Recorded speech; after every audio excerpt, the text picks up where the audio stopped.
नमस्कार। इलेक्ट्रोहोम्योपैथी के इस स्पेशल एपिसोड में मैं बस्ती से डॉक्टर अनिल श्रीवास्तव आपके बीच मैं अपने शेड्यूल्ड समय पर आपके पास, हालांकि पिछले 5-6 दिनों से मैं आपके बीच, कुछ मेरी घरेलू व्यस्तता थी और उसके बाद 2 दिन मैं वायरल फीवर से खुद को पीड़ित पा करके मैंने अपने आप को आपसे दूर रखा। और आज मैं वायरल फीवर पर ही आपसे चर्चा करूंगा। और उसका कारण यह है कि पिछले 2 दिनों से जिस वायरल फीवर से मैं पीड़ित था और मैंने उसमें जिन इलेक्ट्रोहोम्योपैथिक औषधियों का चयन किया और अपने ऊपर सेवन किया, मैं आज उसी पर आपसे चर्चा करूंगा। लेकिन चर्चा करने से पहले कुछ अहम बातें हो जाएं। पहली तो इलेक्ट्रोहोम्योपैथी के औषधियों के एग्रावेशन की बात।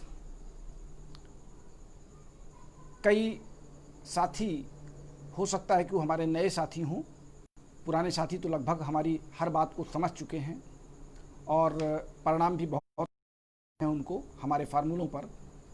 हो सकता है नए साथी अभी भी dilution, positive negative, aggravation, temperament पर फंसे हुए हैं। एक बात मैं बहुत क्लियर कर दूं, होम्योपैथी की मेडिसिन स्मेललेस, टास्टलेस, कलरलेस और हार्मलेस है। क्योंकि जो फार्मेसी मैंने आपको इन दवाओं के बनाने की बताई है, उस प्रोसेस से बनने वाली इलेक्ट्रोहोम्योपैथी की औषधियों में न तो कलर होता है, न ये नुकसान पहुंचाती हैं, न इनका स्वाद होता है और ना ही हम इनको किसी कलर में या किसी रंग में देख सकते हैं।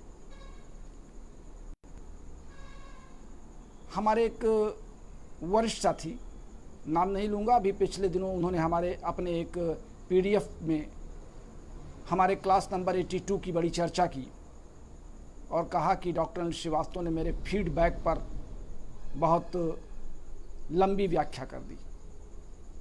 फीडबैक से मेरा तात्पर्य सिर्फ इतना था कि फीडबैक अगर वो करते हैं, नंबर वो अपना दें और फीडबैक वो खुद दें, उसका स्पष्टीकरण अगर वो खुद दें आकर के अपने वीडियो पर, तो बड़ा अच्छा लोगों को लगेगा।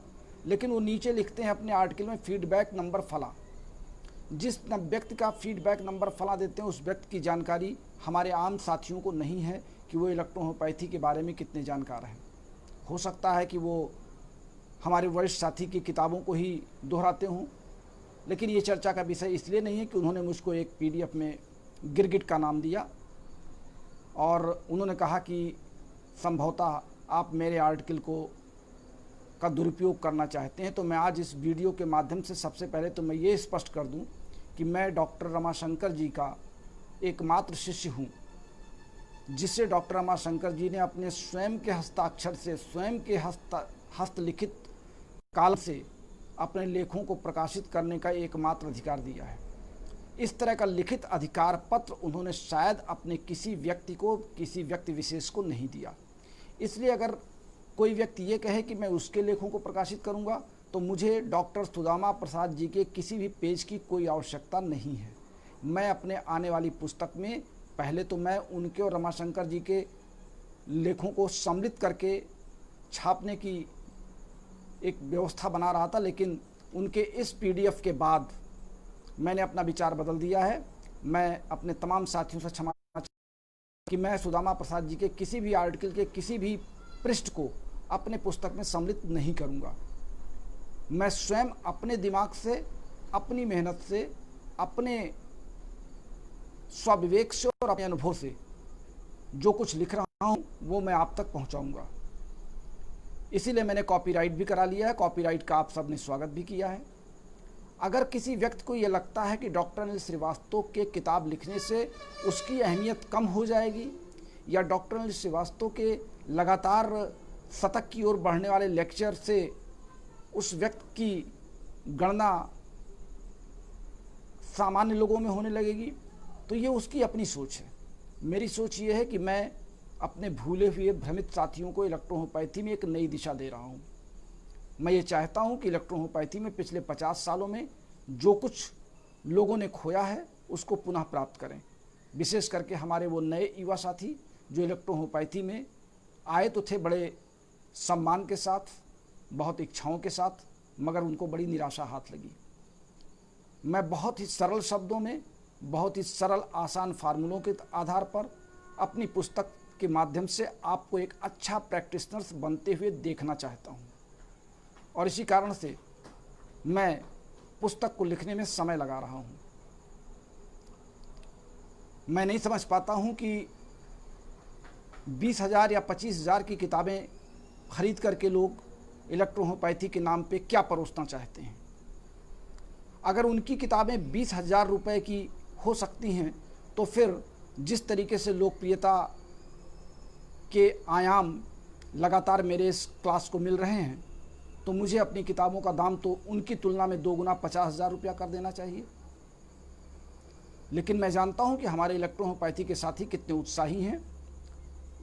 मैं बहुत ही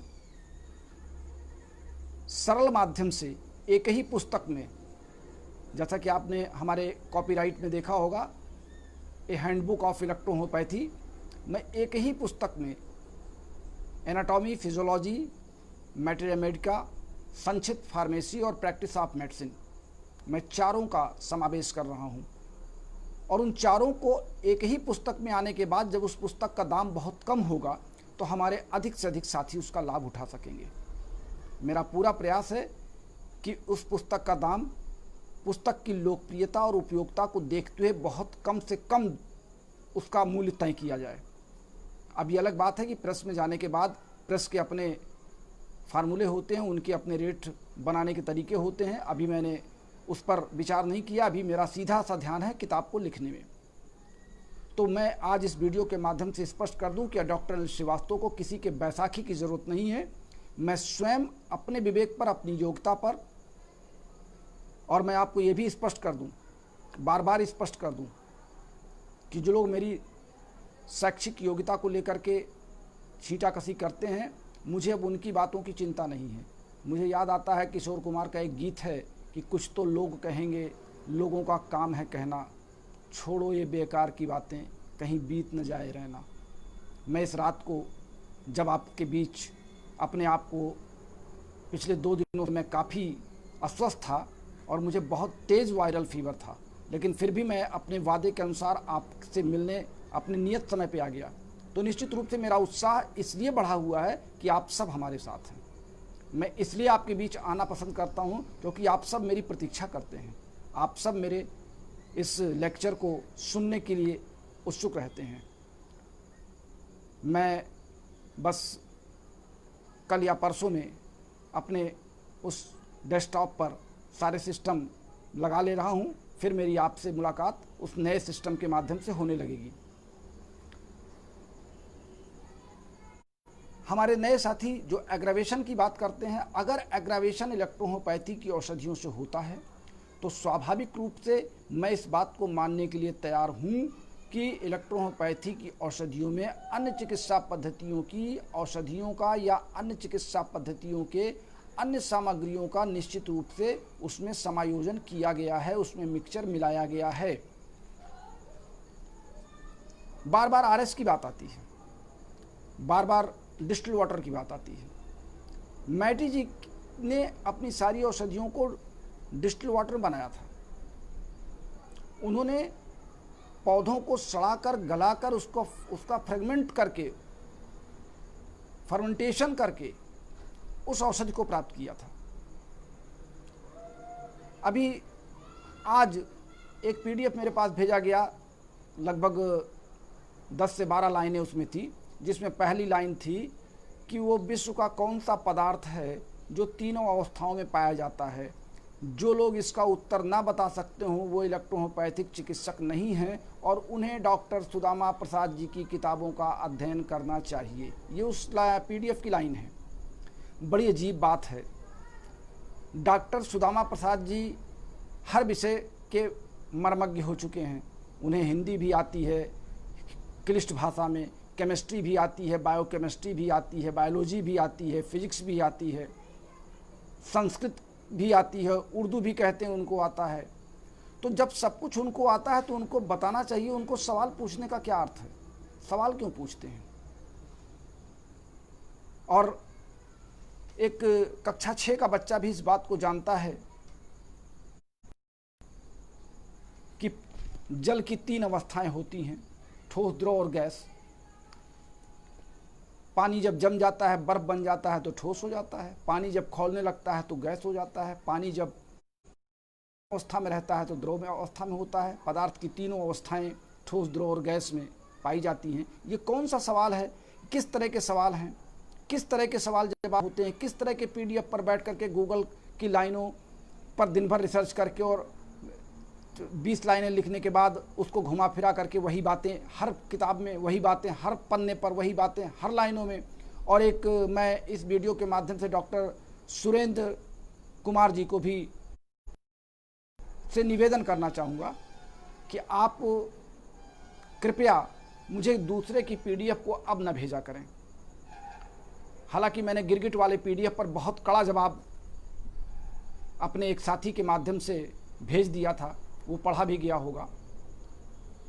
तो इस तरह के सवाल बड़े अच्छे नहीं होते हैं, ये इलेक्ट्रोहोम्योपैथी के लिए शुभ नहीं है, इलेक्ट्रोहोम्योपैथी के प्रगति में ये बाधक है। हर व्यक्ति को हर व्यक्ति का सम्मान करना चाहिए, हर व्यक्ति के योग्यता का, हर व्यक्ति के उस अनुभव का एक दूसरे को लाभ लेना चाहिए। अगर मेरी किताब लिखी जा रही है तो उस किताब के लिखे जाने से क्या डॉक्टर सुदामा प्रसाद जी की किताबों की वैल्यू कम हो जाएगी क्या? या मेरे लेक्चर लेने से अन्य जो सीनियर इलेक्ट्रोहोम्योपैथिक साथी हैं क्या उनकी वैल्यू कम हो रही है क्या? या मेरे ये कहने से कि पेटेंट यूज़ मत कीजिए, केवल ओरिजिनल मेडिसिन से प्रैक्टिस कीजिए, यानी मैं आपको प्रैक्टिशनर्स बनाना चाहता हूं और वो पेटेंट मेडिसिन दे करके आपको अपंग बनाना चाहते हैं, आपको बैसाखी पर चलना सिखाना चाहते हैं। वो चाहते हैं कि आप उनकी पेटेंट मेडिसिन ही खरीदें। और मैं बार बार ये कहता हूं कि पेटेंट मेडिसिन एक साइकोलॉजिकल मेडिसिन है, एक मनोवैज्ञानिक औषधि है। जो रोगी ये महसूस करता है कि डॉक्टर साहब ने हमको ये टॉनिक दे दिया, हमको ये कफ सिरप दे दिया, लेकिन अभी फार्माकोपिया तय नहीं हुई है ओरिजिनल मेडिसिन की कि किस फार्मूले बनाई। कोई सज्जन बताते, एक नाम लेना ठीक नहीं है, नाम लेने से विवाद होता है। अभी एक सज्जन ने कहा कि असली फार्माकोपिया मेरे पास है और मेरा वॉल्यूम नंबर फला फला फला देखा जाए, और इसके बाद जो उसमें फार्मूले देते हैं उसमें ड्रग स्ट्रेंथ इतना गुणे इतना बटे इतना करके उसको कहते हैं कि इसका सबका रेशियो 10 आना चाहिए। की बात क्या है?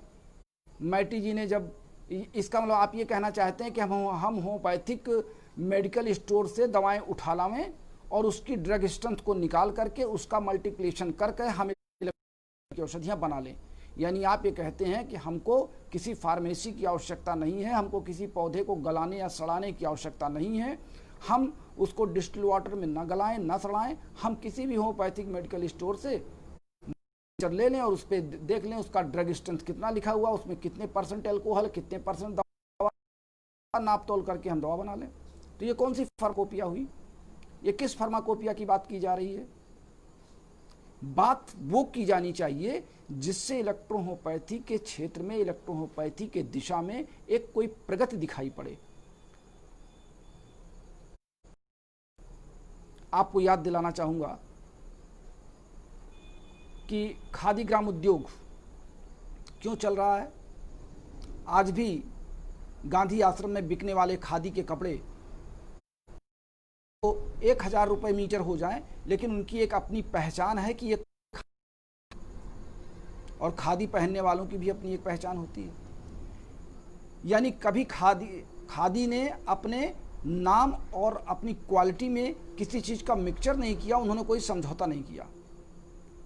एलोपैथी ने किसी समझौता नहीं किया, आयुर्वेद ने किसी समझौता नहीं किया, होम्योपैथ ने किसी समझौता नहीं किया। तो इलेक्ट्रोहोम्योपैथिक चिकित्सा पद्धति किसी से समझौता क्यों करेगी?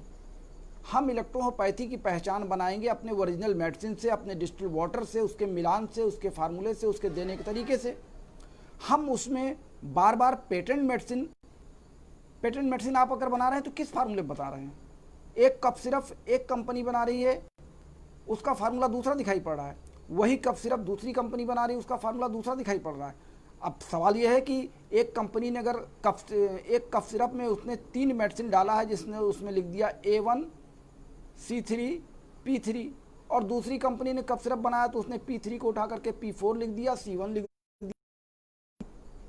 ताज्जुब की बात है, जब कोई एक निर्धारित फार्मूला आपका बन ही नहीं पा रहा है, आप केवल अपने नेम एंड फेम पर चिकित्सक को बेवकूफ़ बनाने के लिए और अपने फार्मास्यूटिकल कंपनी को आगे बढ़ाने के लिए आप घर घर प्रचार कर रहे हैं कि मेरी दवा खरीदो, मेरी दवा बेचो और क्लिनिक पर सजाओ। यानी आप डॉक्टर को मेडिकल स्टोर देना चाहते हैं और डॉक्टर को एक स्टोर कीपर बना देना चाहते हैं, आप उसको डॉक्टर बनने ही नहीं देना चाहते।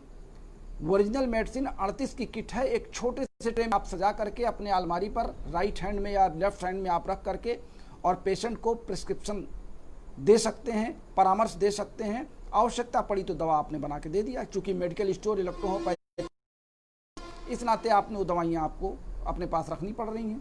काश अगर मेडिकल स्टोर आपके गली गली में होते तो आप एक पर्चा बनाते और कहते जाइए फला दुकान से आप इसको दवा ले लीजिए। लेकिन जब आप पेटेंट मेडिसिन की अपनी डिस्पेंसरी हमको दिखाते हैं, फोटोग्राफ भेजते हैं और पीछे आपके पूरे रैक में डिब्बे डिब्बे भरे होते हैं, तो लगता है कि आप कोई डॉक्टर नहीं हैं, लगता है आप किसी मेडिकल स्टोर पर के प्रोप्राइटर हैं, बैठे हुए हैं ग्राहक की इंतजारी में काउंटर खोल करके। इस नाते ये दिक्कतें आ रही हैं और इन दिक्कतों को हम आप स्वयं उसके लिए उत्तरदायी हैं। हमारे बहुत से नए साथी जो विभिन्न चिकित्सा पद्धतियों की बैसाखी में अभी चल रहे हैं, उनको पेटेंट मेडिसिन बड़ी अच्छी लगती है, लेकिन हमारे वे साथी जो हमारे फार्मूले समझ चुके हैं और हमारे फार्मूलों पर वो अपने पेशेंट को दवा दे रहे हैं, उनको अब पेटेंट मेडिसिन से कुछ लेना देना नहीं है।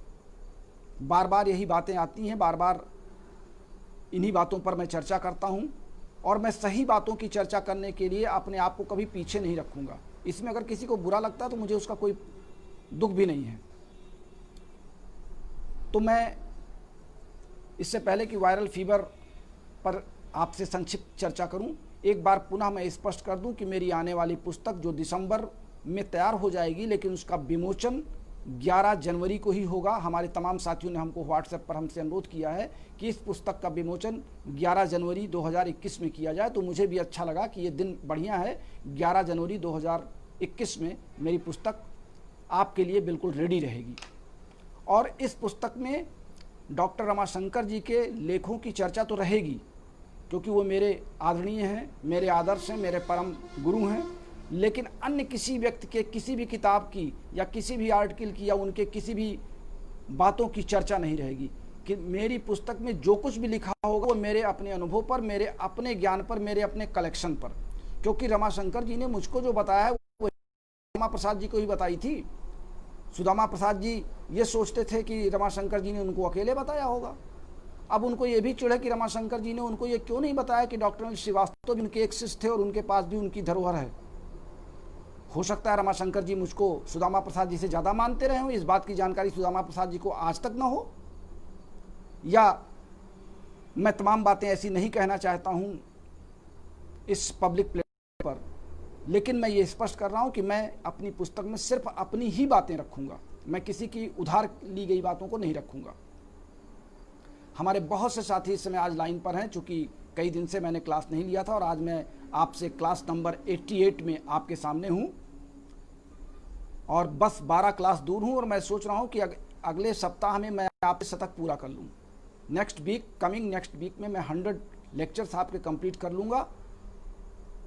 हमारे अनिमेश जी हैं, डॉक्टर चानाराम राणा जी हैं, डॉक्टर बलजीत सिंह जी हैं, सतपाल सिंह जी हैं, पवन कुमार जी हैं, doctor S.K. Yadav, doctor Deepak Sharma,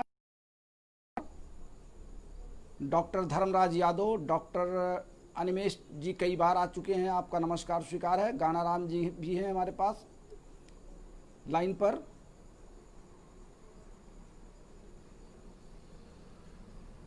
Ravikant Dwivedi ji भी चुके हैं, डॉक्टर S.K. यादव आ चुके हैं।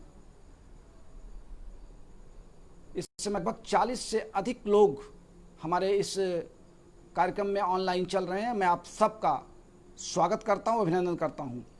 तो अब चर्चा करते हैं वायरल फीवर की। वायरल फीवर, जिसको आप आम बोलचाल की भाषा में मौसमी बुखार कहते हैं, या मौसम के बदलते के समय सर्द गर्म का असर हो जाए तो फीवर आपको आ जाता है। कभी तेज़ धूप में अगर आपने काम किया और अचानक आपने ठंडा पानी पी लिया तो आपको वायरल फीवर के चांसेस होते हैं। गले में इन्फेक्शन, आपका धूप में आप चल रहे हैं, वायरल फीवर। चूँकि वायरस के बारे में मैंने आपसे पहले भी कहा था कि वायरस जो है लिविंग जो सेल्स हैं या लिविंग टिश्यूज़ हैं, उनके टच में आने पे ये अपना जो संक्रमण है वो तेज कर देते हैं।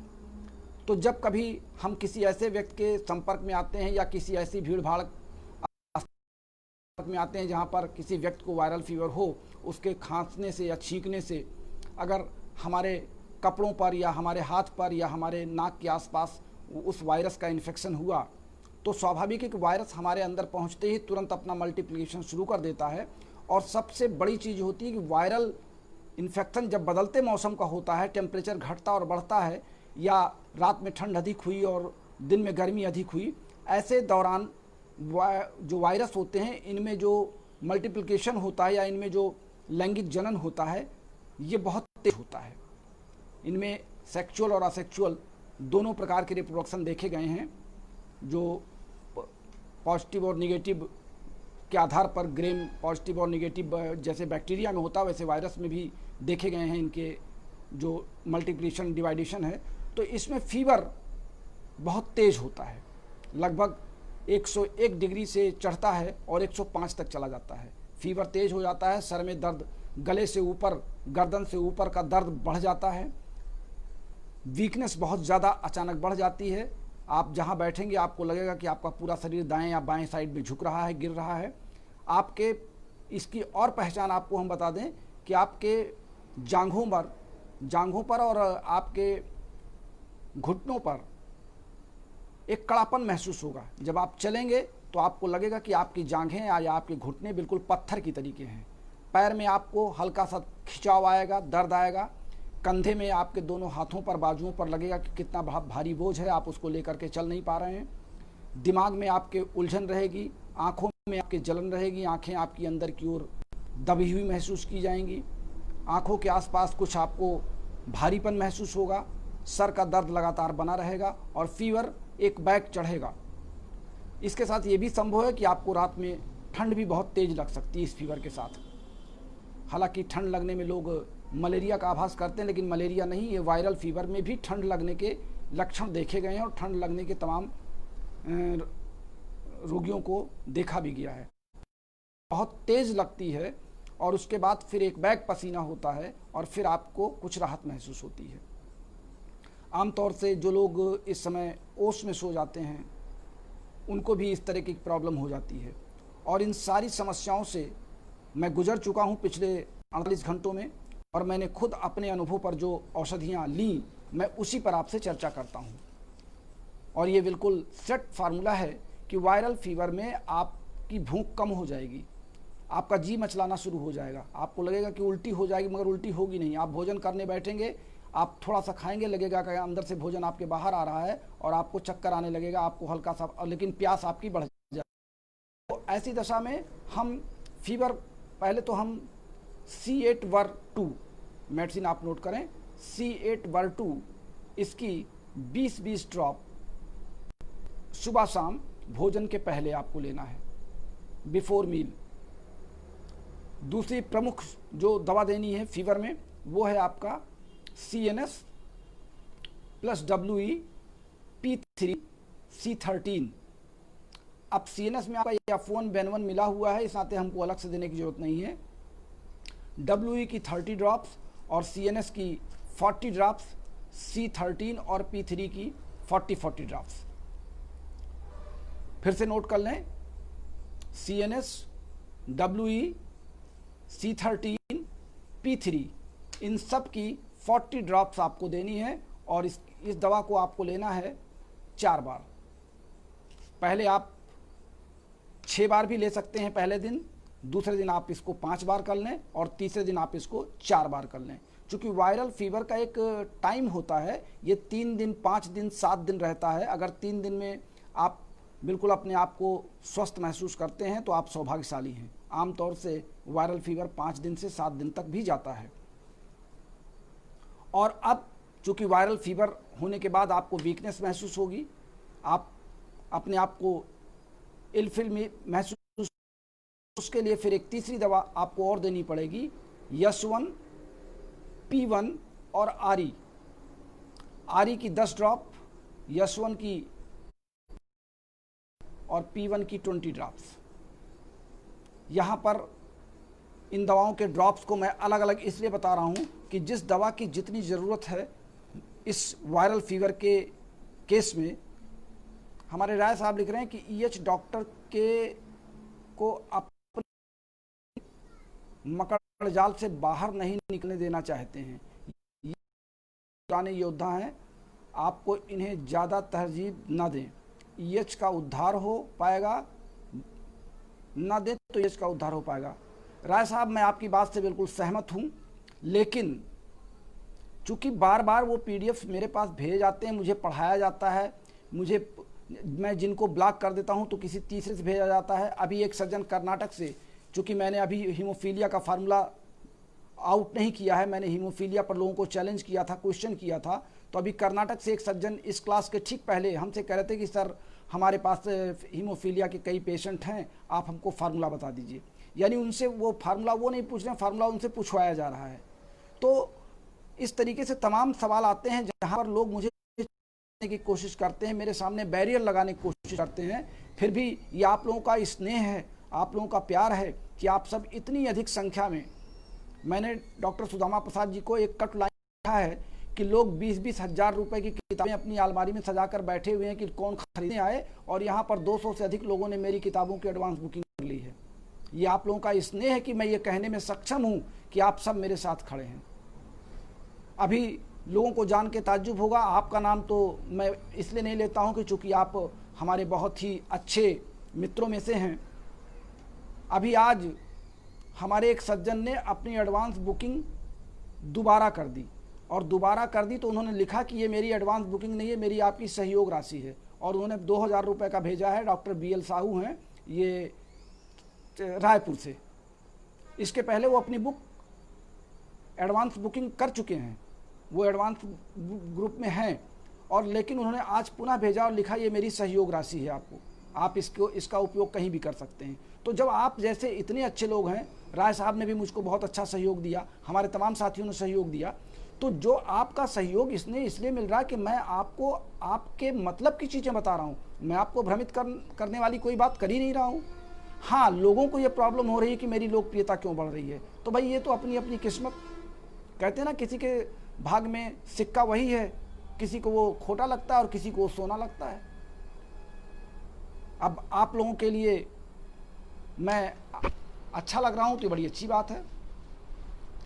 तो दवाएं मैं आपको बता चुका हूं, एक बार फिर से नोट करा लेता हूं कि यस1 आरी और P1, यस1 की 30 ड्रॉप्स, आरी की 20 ड्रॉप्स और P1 की 20 साथ में देना है। सुबह, दोपहर, शाम 3 बार आप ये देंगे। C8-2 आप ये सुबह शाम देंगे भोजन के पहले। तो वायरल फीवर में आपको 100% रिजल्ट आपको मिलेगा। आप आजमाएं, मैंने आजमाया है, आप भी आजमा करके देखिए और मुझे इसके परिणाम बताइए। कल मैं आपसे बहुत गंभीर रोग पर चर्चा फिर करूंगा। आमतौर से ट्यूबरक्लोसिस पर आपकी मांग आई है, और ट्यूबरक्लोसिस लगभग 36 प्रकार से आमतौर से जानी जाती है। ट्यूबरक्लोसिस के कई वैरायटीज़ हैं, लेकिन मैं एक आम जनरल ट्यूबरक्लोसिस पर आपसे चर्चा कल करूंगा। कल तक के लिए अब मुझे इजाज़त दीजिए। नमस्कार, शुभ रात्रि।